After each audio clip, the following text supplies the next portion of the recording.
Hi guys, and welcome to another quick revision video.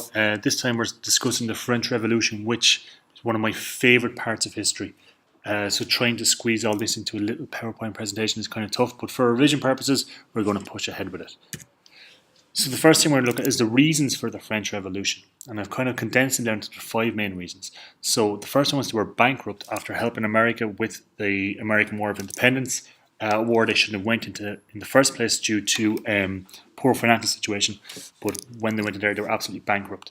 Another problem was the absolute power of the king. So there was no constitution, there was no government, there was nothing like that. The king ruled by decree.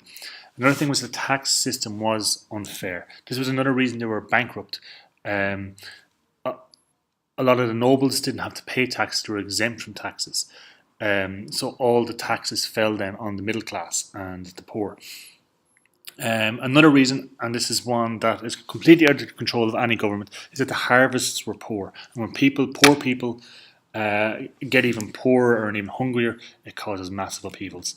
And the fifth reason is the Enlightenment. So these were a group of thinkers who were pushing forward these new ideas of what it was to be a social being. People like Rousseau with his social contract.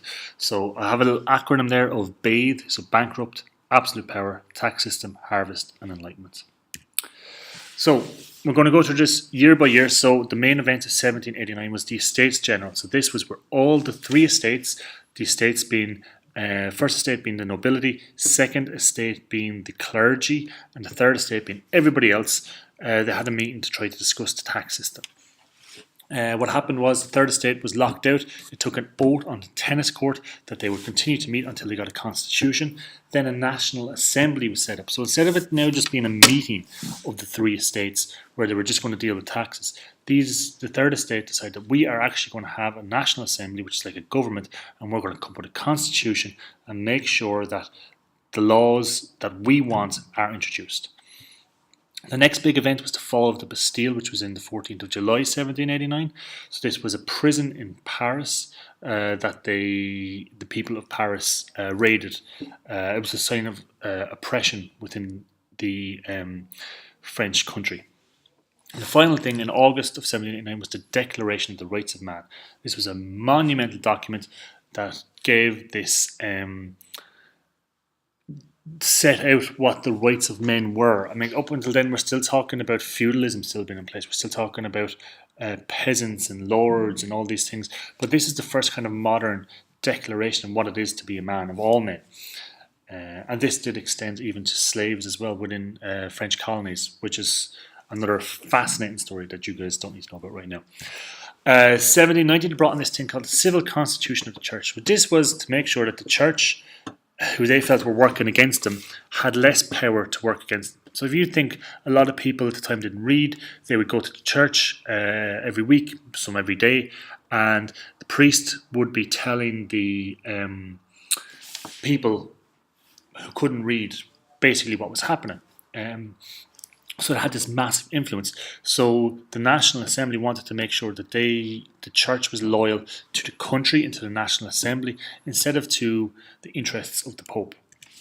In 1791, King Louis XVI, who was the king at the time, and his wife Marie Antoinette decided that they'd had enough of this and were going to leave and get out and go live with Louis' sister Marie Antoinette's brother, the King of Austria. So 1791, they tried to leave. It was known as the Flight of Varennes, and they were caught just at the end.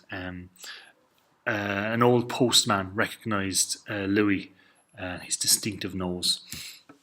So then we move on to 1792. So in 1792, this is where things really get heated up. So war is declared on Austria in April of 1792. So now not only is France dealing with this massive social upheaval, now they've got war coming as well, okay? And throughout the next few years, many countries are going to join. Britain's going to join, Prussia's going to join, and they're not happy with what's happening in France. So then on the 10th of August, there was an uprising in Paris. So the Russians and the Prussians, the Austrians and the Prussians were now inside France. People were absolutely panicking. They felt that the king who had tried to leave was actually working against them, actively wanting them to lose. So the Sans-Culottes, which was the name of the poor people of Paris. They stormed the Tuileries Palace, which is where Louis had been under house arrest, and they arrested him and his family and were thrown in prison. After this, a national convention was founded and France became a republic. In 1793 then, Louis was beheaded by guillotine in January of 1793. Now, in section 5, if this comes up, it will be an account generally on the Reign of Terror. So we're going to run through what the Reign of Terror was. So it ran basically from September 1793 till July 1794. So what happened was France had their national convention now, but they needed kind of to streamline it. So they set up this Committee of Public Safety, and this was set up to deal with any threats to the revolution. And Maximilien Robespierre, who was the leader of this thing called the Jacobin Club, he was put in charge.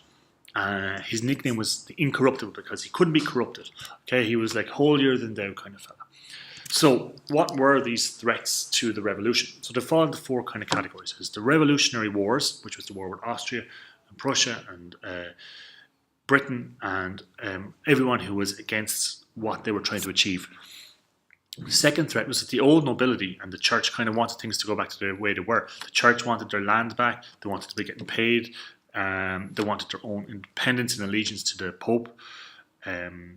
The third threat then was there was uprisings all over the place. Places like the Vendée in 1793, they rebelled against the status of the church. Cities like Lyon and Marseille, all these places kind of rebelled against what was happening. They felt like Paris was taking too much control. It wasn't listening to what they wanted. And the final threat was the rising price of food. So as we saw, the poor harvest kind of was one of the causes of the revolution. So food, people are getting fed, they get angry, and they try to turn over the people who are in charge. So how did the Committee of Public Safety deal with these issues? So first thing they did was they reorganised the French army with a mass enlistment. It was known as the levée en masse. And that drove the Austrians and Prussians out of France, which gave them a bit of breathing space. To deal with the First Estate and the Second Estate who wanted things to go back to the way they were, they introduced the law of suspects. And this allowed them to punish anybody who they thought was against the revolution. And they used the guillotine was the main thing they used. To deal with the uprisings, they used the army to cruelly put down the uprisings. So 130,000 were killed in the Vendée.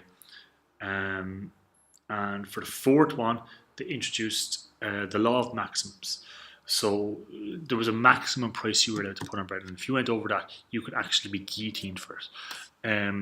So the law of the maximum made sure the bread stayed at one price and couldn't go above this price so people could afford it. So the death of Robespierre kind of marks the end of the terror. So it's estimated that 18,000 people were killed by guillotine during the Reign of Terror. So these people who were brought in front of who were brought in guillotines, they weren't given a trial. You know what I mean? They were just brought up, you were accused, you were brought, you were killed. And it says 18,000 people died by guillotine. We're not talking about all the people who were killed in the Vendée, people who were, there was horrible things of, you know, they were putting people on boats with things, weights tied to them, and then they would sink the boat in rivers and stuff like that, in the Loire and the Vendée. So there was, 18,000 was killed by the guillotine, so many more was actually killed throughout this time period. So the Reign of Terror ended in July 1794 when Robespierre was arrested and killed by the guillotine himself.